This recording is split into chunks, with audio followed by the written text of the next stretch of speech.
Good morning. Thanks for joining us. I'm Monica Coleman. It will be a busy day in Stockton today as the 5th annual Stockton will take place at the Stockton Arena. Yeah, and I'm meteorologist Brendan Minchef. And if you're going to Stockton, if you're in Stockton, it's going to be cold today. It's also going to be rainy later on as well.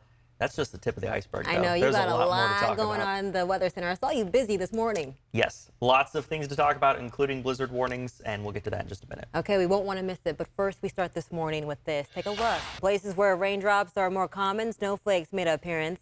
Photojournalist Mario Rodriguez took a trip up I-80 to see how people are dealing with driving in weather like this.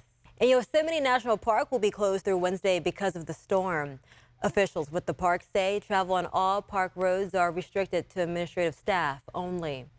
5 people are dead after a medical flight crashed Friday night in Stagecoach near Reno. The people killed were a pilot, a flight nurse, paramedic, a patient, and the patient's family member.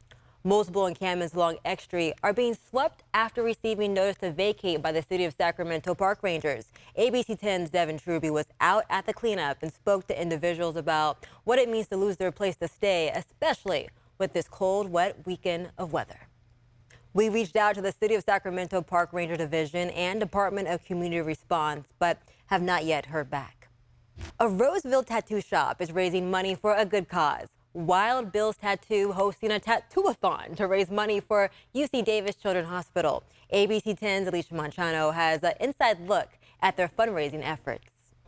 What a cool way to raise money for the community. That was Alicia Manchano reporting. Coming up on ABC 10 Weekend Morning News, a migrant boat crashes along the southern coast of Italy. What we're learning so far about those who died and those who survived, and dozens missing after a major coal mine collapse. How many people are working to find them? Plus, we're talking with the experts about all things California politics and policies. That's next on Weekend Mornings. Each weekend, ABC 10's Walt Gregg catches up with a journalist about the biggest political stories of the week. Here's Walt with more. The clock reads 6:17. Here's what you need to know this morning. 43 migrants are dead and at least 80 people survived after their boat smashed into several reefs.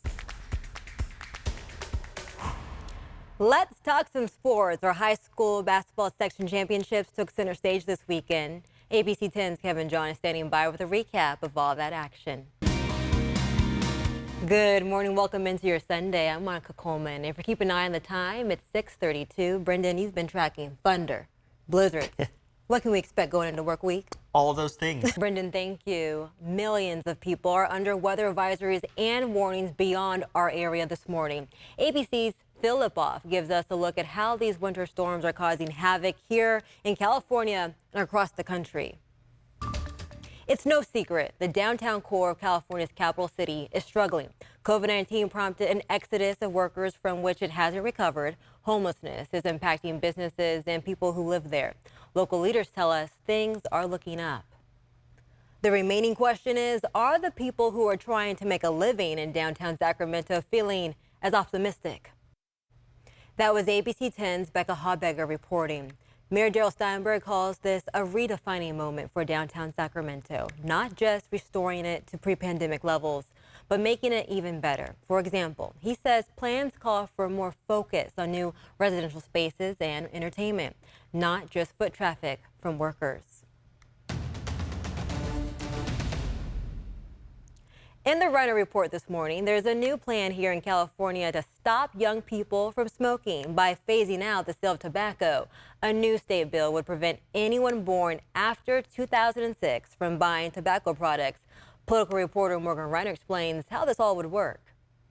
It's important to note this bill will not criminalize anyone in that age category if they have tobacco products. This will penalize stores for selling it. 1 in 5 children across the nation have dyslexia, and while 40 states already have early screenings at schools, California does not.